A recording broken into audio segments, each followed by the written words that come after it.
Hi class, we just finished reading the chapter called Smack in How to Be Cool in the 3rd grade. Now this chapter is called WAAA. Why do you think it could be called that? Let's see. He walked slowly toward Mrs. Hines' house. She came out the front door pushing Toby in a stroller. His white pacifier was stuck tightly in his mouth. Robbie could see it move in and out as the baby sucked hard on it. "Robbie," she called to him, "come and take a walk with us." Robbie walked across the yard and looked down at Toby. He wanted to push the stroller, but Mrs. Hines probably would say no. Why bother to ask? She probably thought he was a baby, too. "How was school?" Before he could answer, she continued, "I remember how much I used to like the first day of school." Robbie walked along in silence, listening to Mrs. Hines talk. It seemed so effortless. Streams of words seemed to pour right out of her mouth with no effort at all. "Wah!" Robbie's thoughts were interrupted. "Wah!" Toby wailed again. "What's wrong with him?" Robbie looked down with concern. "Is he hurt?" He had never heard such a scream. Mrs. Hines laughed. "Oh, no, he does that about 100 times a day. That's just a baby's way of telling you he needs something. Oh, look." She bent down beside the stroller. "He lost his pacifier again.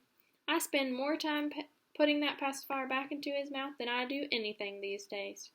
She picked up the pacifier. It was attached to a long ribbon. The end of the ribbon was pinned to the front of Toby's shirt. She put the pacifier back into Toby's mouth. The crying stopped. "Babies can't talk like you and me," she continued. "They can't say, 'I'm hungry,' or 'I'm wet,' or 'I'm tired.' But they sure can let you know when they want something." How simple it seemed, Robbie thought, looking down at Toby. "Wah!" and you got whatever you wanted. He wished it was that simple when you grew up. "Wah!" New jeans would appear. "Wah!" People would stop calling you names. "Wah!" Your mother would stop kissing you at the bus stop.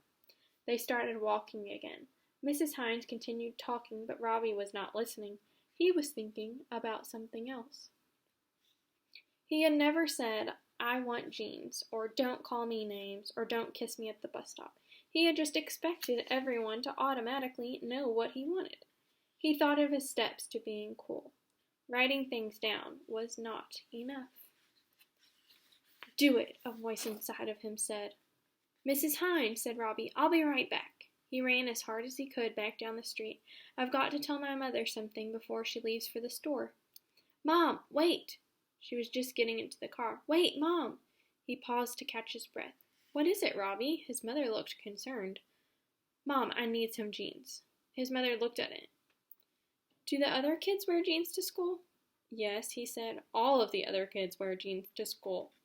"Well," she said, "I guess you need some jeans too." She smiled and sat down in the front seat. "Anything else?" Anything else? Robbie couldn't believe how easy it had been.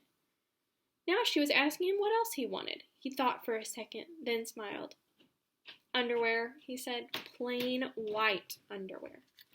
"Plain white underwear," she repeated. Then she got that "my baby's growing up" look in her eyes, and Robbie took off before it was too late. In another second she would be kissing him. "Thanks, Mom," he said over his shoulder.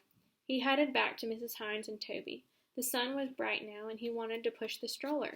They returned from their walk just as his mother got out of the car carrying a large shopping bag. Robbie ran to meet her and helped her carry the bag into the house. She began taking things out of the bag. New shirts, a pair of pajamas, 2 packages of underwear, plain white. "You should have seen the mothers at Harkin's buying underwear," she said. "Why, I saw 3 mothers from your 3rd grade class alone." Robbie smiled. He must not have been the only boy with superheroes underwear. He looked at the pile on the table. There was something missing. There were no jeans in the pile. His hopes had been too high.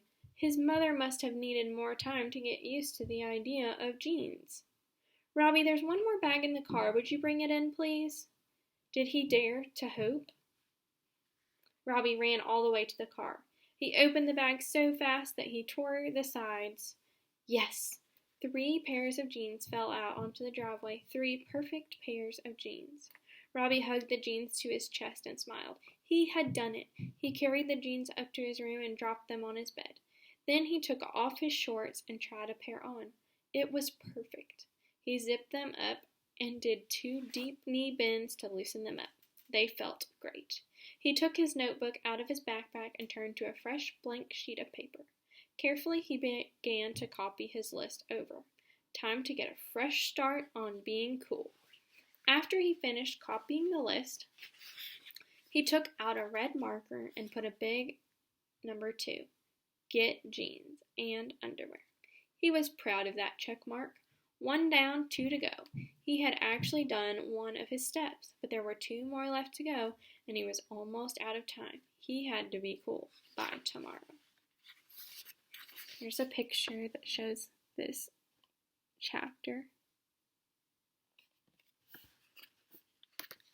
All right, and next time we'll be reading the chapter called A Kissless Morning.